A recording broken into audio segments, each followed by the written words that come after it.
HD सच्ची कहानियों पर आप सभी का स्वागत है। मेरी माँ एक बहुत ही अमीर फैमिली से थी और बहुत ही गुस्से वाली औरत थी। मेरी माँ की किसी से भी नहीं बनती थी, बस सिर्फ अपने आप की ही सुनती थी। उनको किसी से कोई मतलब नहीं होता था। मेरे पापा भी उनके सामने अपना मुंह तक नहीं खोलते थे। अगर किसी दिन मेरे पापा से बहस हो जाती थी तो मेरी माँ के आगे मेरे पापा की बोलती बंद हो जाती थी, क्योंकि मेरी माँ मेरे पापा को बोलने का मौका ही नहीं देती थी और उनके खानदान वालों को बुरा भला कहती रहती थी। फिर मेरे पापा अपनी हार मानते और चुप हो जाते थे, क्योंकि मेरी मम्मी खानदान में सबसे बड़ी थी और मेरे पापा के 5 भाई एक बहन थी। उनके परिवार वालों को मेरी माँ अपने आप में नहीं लगाती थी। उनको नीचा दिखाने में कोई कसर नहीं छोड़ती थी। मेरी माँ एक साल भी जॉइंट फैमिली में नहीं रह पाई थी और परिवार वालों से अलग हो गई थी। और मेरे पापा की तो हिम्मत ही नहीं थी उनसे बात करने की। और आज जो कुछ मेरे घर में हो गया था, हमारे घर में बहुत बड़ी कयामत बीत गई थी, जिसको अभी ज़्यादा टाइम भी नहीं हुआ था। और मेरी माँ ने सारे मोहल्ले वाले को जमा कर लिया था।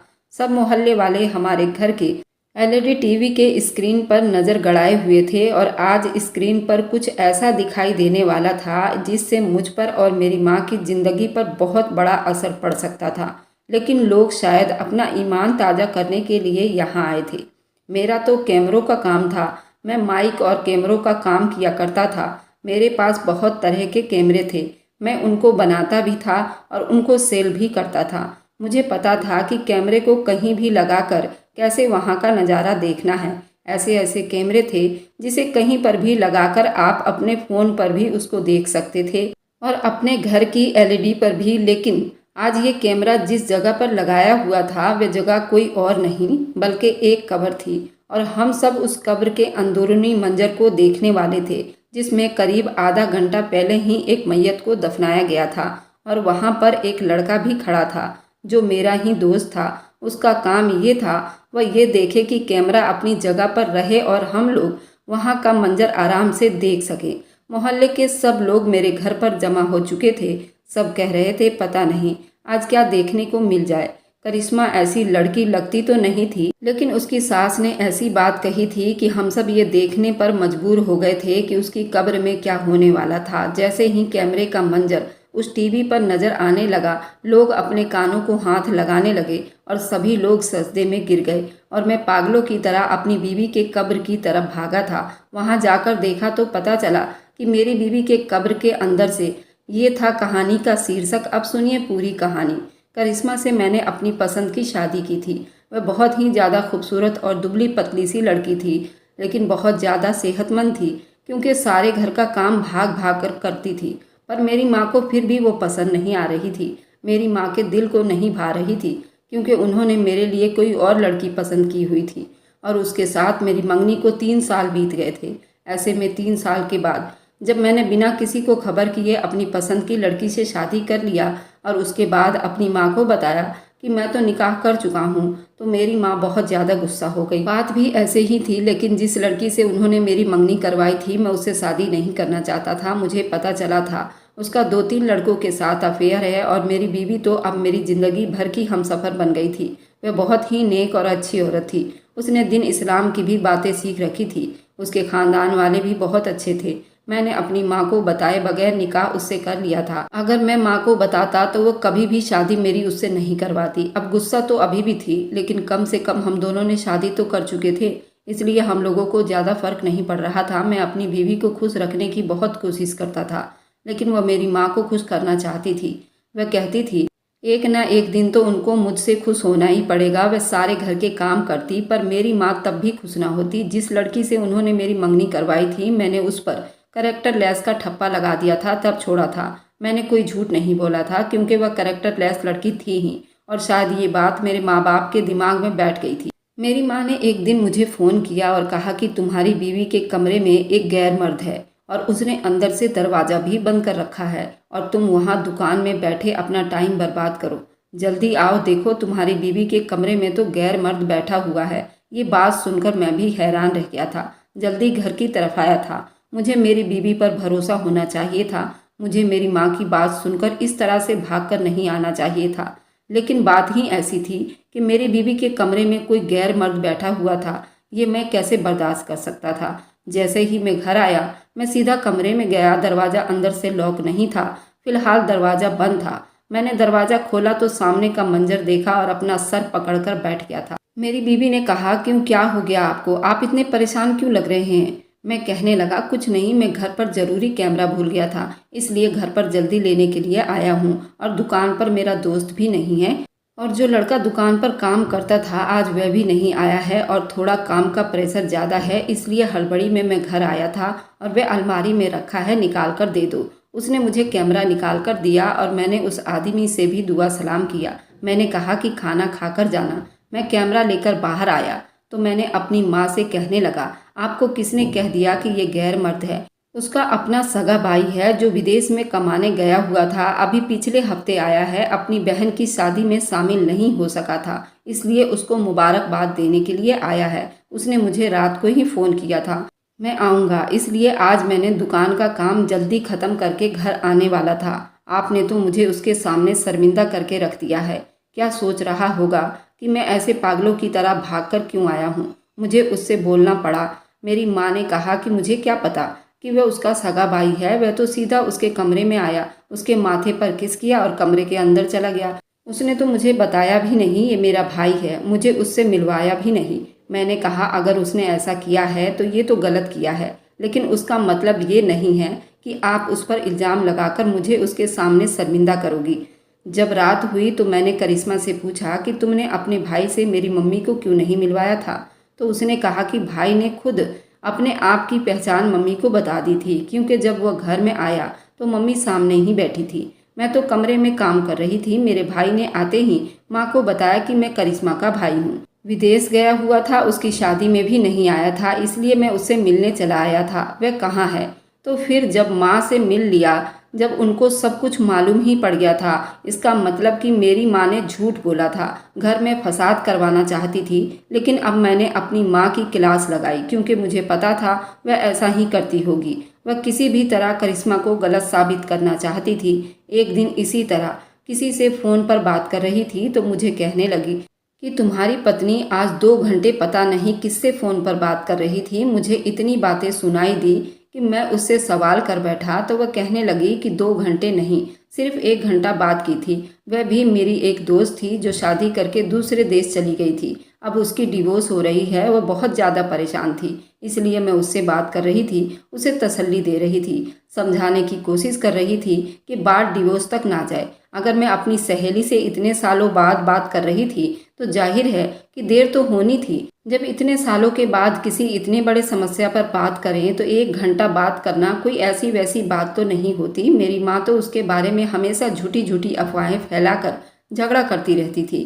करिश्मा ने 2 साल के अंदर ही खुशखबरी सुना दी थी, वह माँ बनने वाली है। और जब मैं उसे डॉक्टर के पास ले गया तो डॉक्टर ने कहा कि प्रेगनेंसी का तो बहुत अच्छा कंडीशन है, सब कुछ बिल्कुल नॉर्मल है और ठीक है। उम्मीद है कि उनके 9 महीने बहुत अच्छे बीत जाएंगे, क्योंकि करिश्मा काम काज करने वाली लड़की थी, इसलिए उसे कोई भी समस्या नहीं हुई थी। मैं बहुत खुश हो गया था, लेकिन इस खबर ने मेरे अलावा और किसी को खुशी नहीं दी थी। मेरी माँ के दिल में अभी भी करिश्मा के लिए थोड़ी बहुत जगह भी नहीं बनी थी। वह बेचारी परेशान हो रही थी। मैंने उसे तसल्ली दी, जब बच्चा आ जाएगा तो मम्मी तुम्हारे साथ भी ठीक हो जाएंगी। लेकिन मुझे क्या पता था कि मेरी माँ एक जिद्दी औरत थी। उसने सारी ज़िंदगी मेरे बाप को भी इसी तरह जलील और रुस्वा किया था, अपने ससुराल वालों को भी, यहाँ तक अपने घर वालों को भी। जब मेरी माँ की शादी हुई तो मेरी नानी ने भी शुक्र अदा किया था, और जब मेरी माँ जॉइंट फैमिली से अलग हुई थी तो उन लोगों ने भी मेरी माँ से हाथ जोड़ लिया था। कुछ औरतें होती ही ऐसी हैं, और मेरी माँ भी उन लोगों में से ही थी। जब कोई आपको अपनों के बारे में कोई बुरी बात करता है और ऐसा नहीं होता तो आपको गुस्सा आता है, लेकिन जब कोई उसको बुरा कहता है और वह ऐसा ही हो, बुरा होता है, तो फिर आपको गुस्सा नहीं आता, आपको अफसोस होता है। और मुझे भी अफसोस होता था, लेकिन मैंने अपनी पत्नी के सामने ये नहीं कहा था कि मेरी माँ तो है ही ऐसी। मैं अपनी बीवी को ये समझाता था, बस तुम उनकी बातें एक कान से सुनकर दूसरे कान से निकाल दिया करो। उसने कहा था कि सब ठीक हो जाएगा, तुम परेशान ना हुआ करो। मेरी माँ झगड़ा भी करती थी, खुद ही मेरी बीवी को बातें सुनाती थी, खुद ही कहती थी ये हो गया वो हो गया। अगर वह इतना भी कह देती कि नहीं मम्मी ऐसा नहीं होता, तो वह रोना धोना शुरू कर देती और कहती थी कि इसने मेरे साथ जुबान चलाई है। मैं जब भी घर आता था मुझे कोई ना कोई इस तरह की टेंशन वाली बात सुनने को मिल जाती थी। कभी ऐसा नहीं देखा था सब कुछ नॉर्मल हो। अब मेरी पत्नी का बच्चा होने वाला था, उसकी हालत ऐसी नहीं थी कि वह इतनी टेंशन लेती। लेकिन ये घर छोड़कर भी नहीं जा सकती थी क्योंकि मेरी माँ ने सारे घर के काम उस पर डाल दिए थे और अब उसके बगैर ये घर नहीं चल सकता था। एक दिन मैं दुकान पर ही था जब न जाने घर में कैसी लड़ाई हुई और क्या हुआ। मेरी माँ ने बहुत गलत कदम उठा लिया था। ये तो अभी आप लोगों को बता रहा हूँ, ये सब कुछ हुआ था। लेकिन उस वक्त मुझे नहीं पता था ये मेरी माँ ने क्या किया था। मेरी 5 महीने की प्रेग्नेंट बीबी इस दुनिया से जा चुकी थी। मेरी माँ ने उसे धक्का दिया था, उसका सर दीवार में जाकर लगा था। जब मैं घर आया तो घर में मोहल्ले की औरतें पहले से ही मौजूद थी और मुझे पहले ही पता चल गया था ये सब कुछ हो गया था। मुझ पर तो मानो जैसे कयामत ही टूट पड़ी थी। मेरी बीवी जो माँ बनने वाली थी वह इस दुनिया से चली गई थी। उन्होंने कहा ये औरत गलत थी और गलत काम कर रही थी। तुम्हारी माँ ने उसको रंगे हाथों पकड़वाया था और हल्का सा थप्पड़ लगाया, लेकिन उसका सर दीवार से जा लगा था और वह इस दुनिया से चली गई थी। मेरी हालत कुछ अजीब सी हो गई।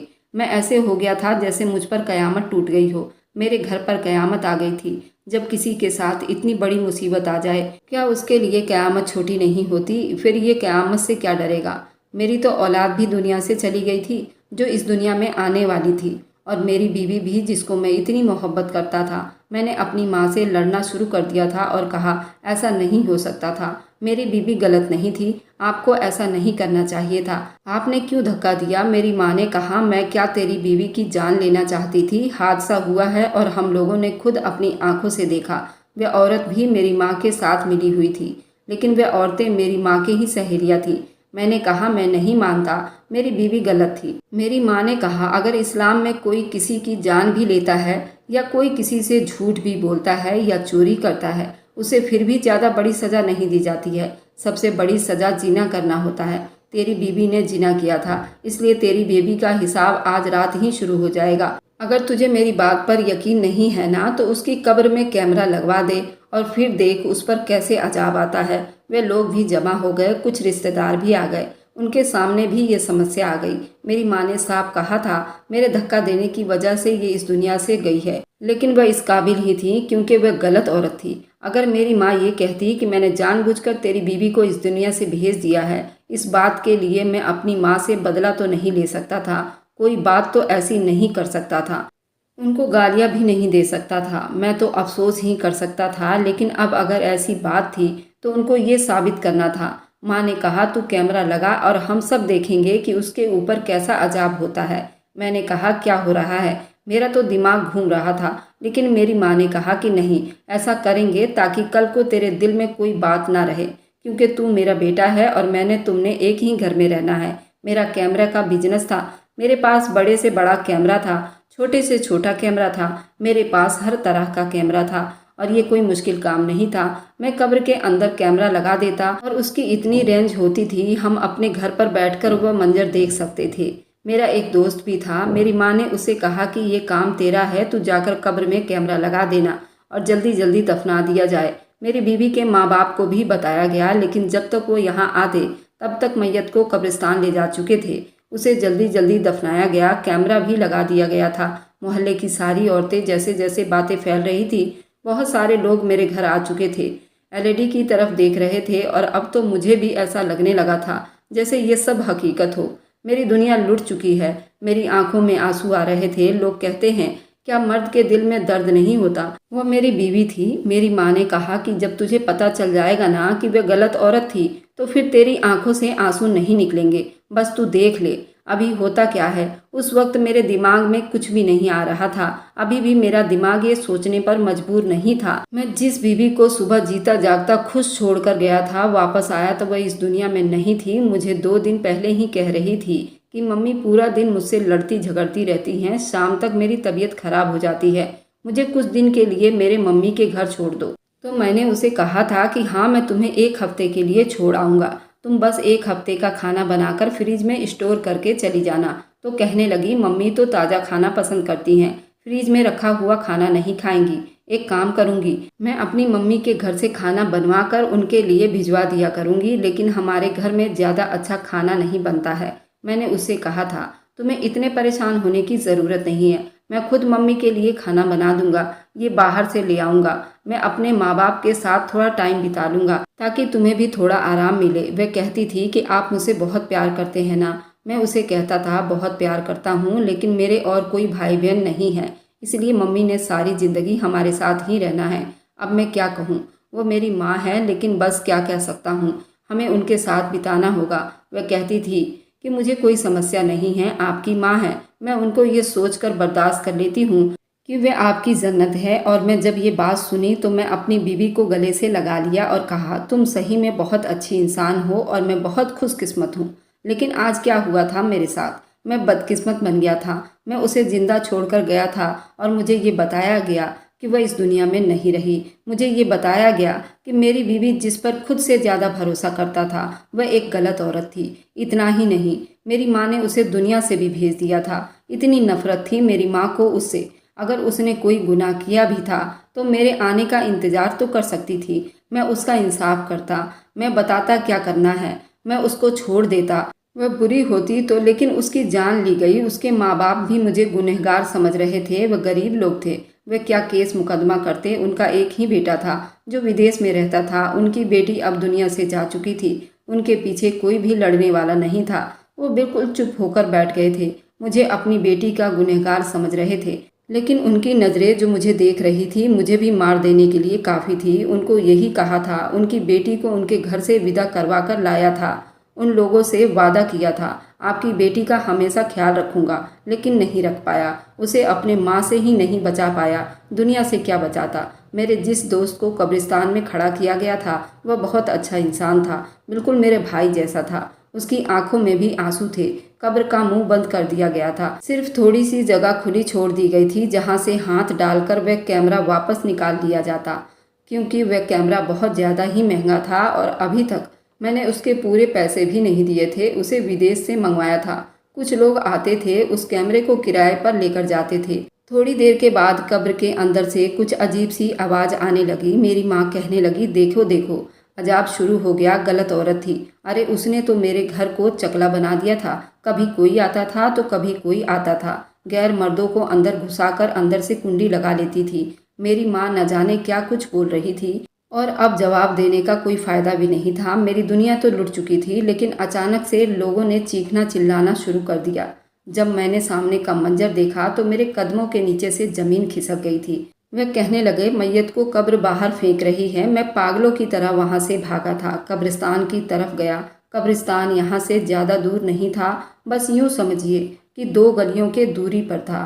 तभी तो हम सब बिल्कुल क्लियर देख पा रहे थे, क्योंकि उस कैमरे की रेंज 50 मीटर से ज़्यादा थी। मैं इतनी तेज़ी से और बुरी तरह भागा था कि मेरे अपने कदम लड़खड़ा रहे थे, मेरा साथ नहीं दे रहे थे। मुझे ऐसा लगता था कि टांगें सुन्न हो रही हैं।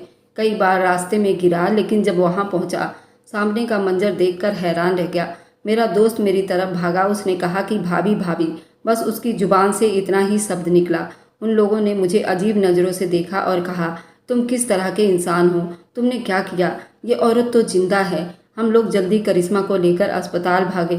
अस्पताल वाले भी हैरान रह गए। उन्होंने उसे जल्दी ही आईसीयू में एडमिट कर लिया और आईसीयू के मशीन में डाल दिया, क्योंकि उसके फेफड़ों से ऑक्सीजन बिल्कुल ख़त्म होने वाली थी। मेरी बीवी इस दुनिया से नहीं गई थी, उसका सर दीवार पर लगने की वजह से गहरी बेहोशी में चली गई थी। मेरी माँ को इस बात का पता था, लेकिन उसने अपनी सहेलियों के साथ मिलकर मेरी बीवी को कब्रिस्तान पहुंचा दिया।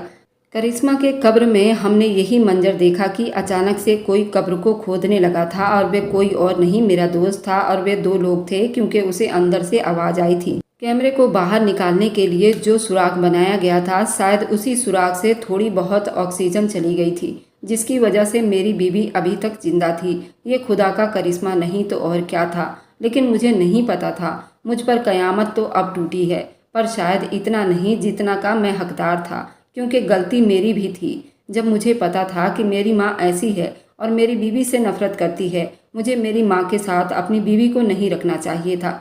4 दिन तक मेरी बीवी जिंदा मौत से लड़ती रही और डॉक्टर कोई खास खबर नहीं सुना रहे थे। मेरे पास जितने पैसे थे वह सब कुछ लग चुके थे। मैं बर्बाद हो गया था, कर्जदार हो गया था। मैंने लोगों से कर्जा उठा उठा कर सारा हॉस्पिटल वालों को दे रहा था, लेकिन लोग भी मेरी मदद कर रहे थे, क्योंकि मेरी कहानी पूरे मोहल्ले में फैल चुकी थी। हमारे मोहल्ले में एक बहुत अमीर आदमी भी रहता था। सुना था उसकी जवान बेटी और बीवी इस दुनिया से चली गई थी। उसके पास पैसे बहुत थे लेकिन खर्च करने वाला कोई नहीं था। उसने कहा कि मैं तुम्हारी मदद करूँगा, तुम्हें पैसे दूंगा, जब तुम्हारे पास होगा तो वापस कर देना, अगर नहीं हुआ तो कोई बात नहीं। मेरा बच्चा तो इस दुनिया से जा चुका था। वह मासूम अपनी माँ के तन में ही इस दुनिया से चला गया था। क्योंकि उसकी हालत बहुत बुरी थी, ऐसा मुमकिन नहीं था उसकी जान बच जाती।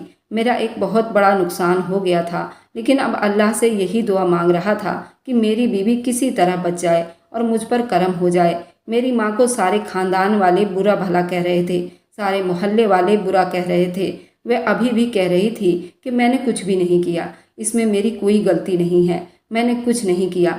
बस यही उनकी जुबान पर चल रहा था। 15 दिन के बाद मेरी बीवी को आईसीयू के कमरे से शिफ्ट कर दिया गया था। मुझे कहा गया था अभी बोलने के काबिल नहीं है, उसे अलग से ऑक्सीजन देनी पड़ेगी। अभी भी उसकी हालत बहुत नाजुक थी, बस मुझे अजीब नज़रों से देख रही थी और उसकी आंखों से बार बार आंसू निकल रहे थे। उसने मुझसे इशारे से पूछा, हमारा बच्चा।